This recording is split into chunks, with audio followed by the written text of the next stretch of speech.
Spring! Yay!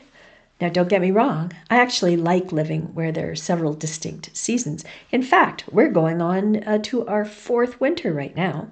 Seriously, the weather this winter's been really weird. I don't even know how many fake springs we've had. Now, one of the reasons I like living where I have several seasons is it helps me know what time of year it is. I'm serious. If it weren't for the distinct seasons, like if we had nice weather all the time, I'd be like, is it April or is it September? Is it June or is it March? Really, I wouldn't be able to keep track. Turns out I'm not alone in one of my other reasons for liking distinct seasons. So if you'd watch my other videos, which, you could do, go back and watch them after this one's over. I like to chit chat. I know, who knew? Anyway, I was out at a store last week and having a talk, chit chat, with one of the clerks. And I was saying how, we've had such crazy weather and that Mother Nature should really get back on her Prozac. Well, the young lady said to me, I like having winter. I'm listening, I'm thinking, because she's got the vibe that I like. And she said it means we don't get, big old spiders, big old venomous snakes. We don't get scorpions. And we manage a few months without mosquitoes. Well, I was floored. I mean, that's how I feel. It was wonderful. It's great to be validated. Okay, so let's talk spring. Spring is a time of renewal, of new life. The temperature warms up, or it's supposed to, and the days get longer. Now, astronomical spring, or the vernal equinox, occurs around March 2021 when the sun is over top of the equator. But you should probably know that because that's very basic. Now, if you live in the southern hemisphere, you're going into fall. But I don't live there, so we're talking about spring. Okay, what else is on here? There's something after that. Oh, yes. So you're thinking, oh, well, now that's all well and good, Grandma Perdie, but I've heard about something called meteorological spring. Well, yes, meteorological spring. It's a mouthful. That is to do, obviously, with the weather, and it starts March 1st, and it runs to May 31st. To which I say, March 1st, my ass. Around here, you're lucky if it's May 1st. Honestly. Now, with all this talk of spring, I've been writing this for a while, and spring's in my head, I thought, I'm going to go out and just check my back garden, just for fun. And I'm like the groundhog on February 2nd. Oh, just going to pop out and see what's going on. Anyway, I did find a spring flower. It's very pretty. See, my spring flower. Get it? Spring flower. Spring where I live is heralded by the return of the robins. Yep, I'm on robin watch this time of year. Now, some years they return as early as maybe March 15th, 16th, 17th. This year it was March 22nd.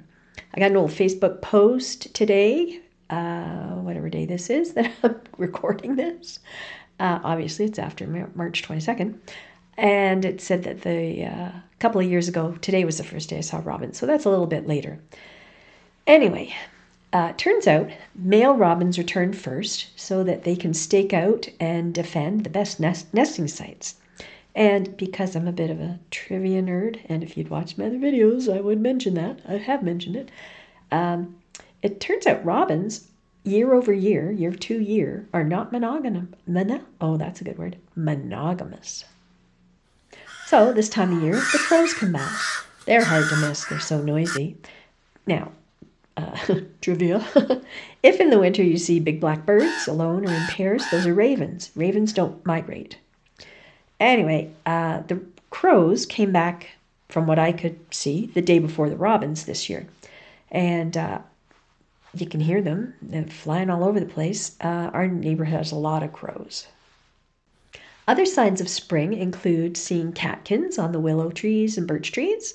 You can hear spring peepers out in the pond when they melt, which hasn't happened yet. And, of course, the flowering trees, like crabapples, come out and bloom. And the lilacs. Don't forget the lilacs. I love lilacs. It's one of my favorite scents.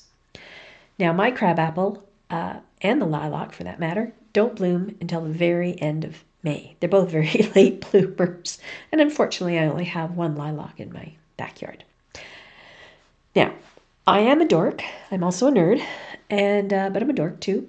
So another couple of weeks when the weather gets warmer, I'll go out for a walk after supper, probably most nights.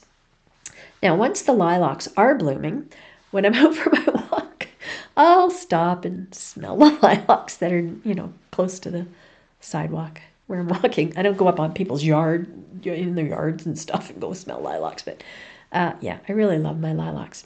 Now, some places in Canada already have their flowering trees blooming out. I'm talking to you, Vancouver.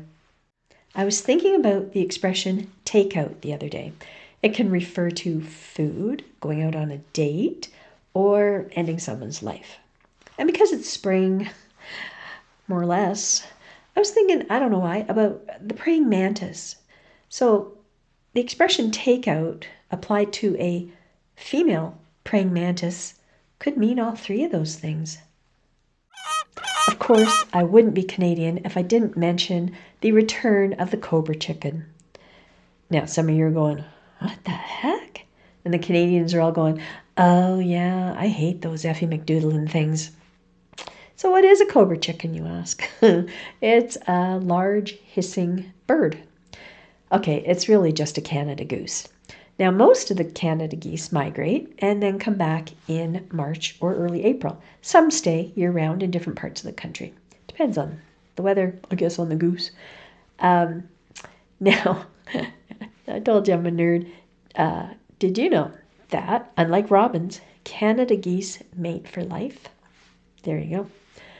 Now you're thinking, why do they hiss? Well, when they defend their nests from, anybody, anything, people, they come after you and they hiss. They are nasty buggers. They're frightful things. And you might be living in a city. You might be a city person and you're thinking, I don't have to worry about them. You do.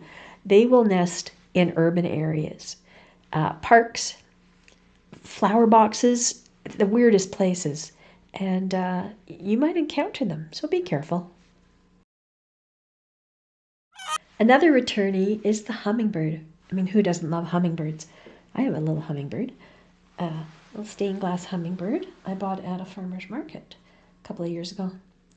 Anyway, the ruby-throated is the most common around here, but they don't return until mid-May, so we got a ways to go. Now, I'm going to do a PSA, public service announcement, on behalf of the hummingbirds. If you put out a feeder for the hummingbirds, do not, under any circumstances, add food coloring. A lot of people add red food coloring, they're thinking it will attract them. The food coloring is toxic to the little guys. All they need is water and sugar. The recipe for that is online. Now, our friends, the bees, don't migrate. Honeybees cluster. They cluster together and they vibrate their muscles to keep warm. Now, they like a consistent daytime temperature of 10 Celsius or 50 Fahrenheit before they come out. In the winter, they eat honey and they keep the queen at 33 degrees Celsius or 91 degrees Fahrenheit. Now, while I consider myself a queen, that's too hot for me.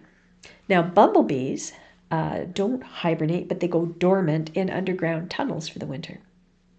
Which brings me to another PSA, public service announcement, about our insect friends. Oh, the other was about birds. This is about bees. No, not the birds of the bees. Oh, dear. Okay, I got lost there. Don't go out and clean up your garden until the temperature is consistently over 10 Celsius to 15 Celsius. The insects, pollinators, various other bugs and stuff don't emerge from the stems and the leaf litter from last year's fall, when everything dies, until it gets warmer. And I don't know about you, I like our pollinators, lets us eat. Okay, been droning on a little bit here. It's a bee joke. I want to mention this. I only learned it the other day. In Newfoundland, they have their own spring weather superstition. If they get a big winter storm, on or shortly after St. Patrick's Day, they call it Sheila's brush. It signifies the end of winter, and basically it's Sheila sweeping winter away. However, it does turn out that it's not uncommon for Newfoundland to, in fact, get a big winter storm around this time of year, and they did this year. Now, other countries and cultures all celebrate spring. If I mispronounce some of these words, I apologize. So in Japan, they celebrate Shunbun no Hi. It's to honor their, it signifies the end of winter, and it honors their ancestors. People go to burial sites and clean off graves. It also marks the beginning of Sakura, which is the cherry blossom season. Now in India and Nepal, Hindus celebrate Holi. This occurs around the spring equinox. Date changes. It's a 2-day party where they throw brightly colored powders and water at each other, and it symbolizes fertility and love.